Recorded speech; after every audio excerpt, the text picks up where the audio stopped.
This will be my final installment on string crossings.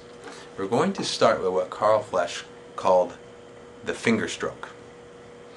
If you go back to my Colle video, C-O-L-L-E, you will find some of these exercises. I won't go through all of them, but we will start on that video. You see, I teach you how to do this. But we'll start on, say, the A string, keeping the arm still, only opening the fingers. You're going to bow maybe 3/4 of an inch, and then bring them back. Watch the top of my hand. It doesn't move. The finger stroke. Now, you can make it somewhat legato. It's not something I actually play with as far as a technique. It's just the beginnings of finger flexibility. If I were doing something pretty legato, do you see some finger flexibility there? Okay, so that's where we're going with it. But how we apply it to string crossings is if we set the bow on D string and A string, both strings, balance it right on both, maybe in the balance point. Okay?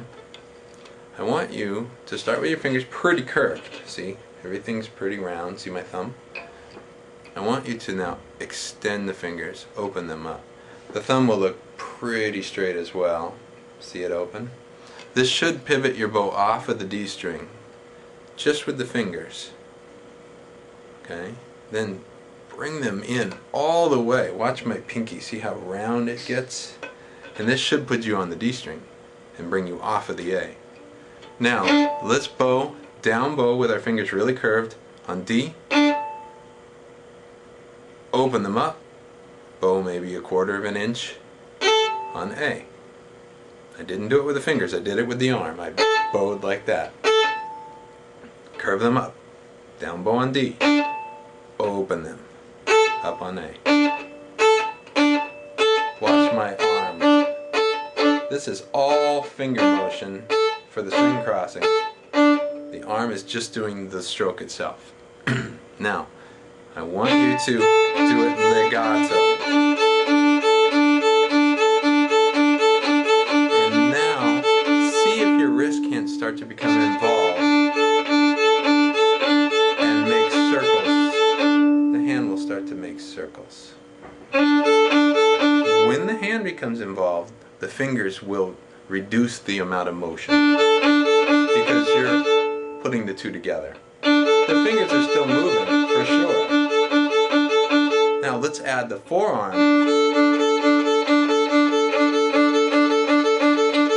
If you go back to my previous video, we were talking about doing string crossings in the lower half. It's just a rotation of the forearm.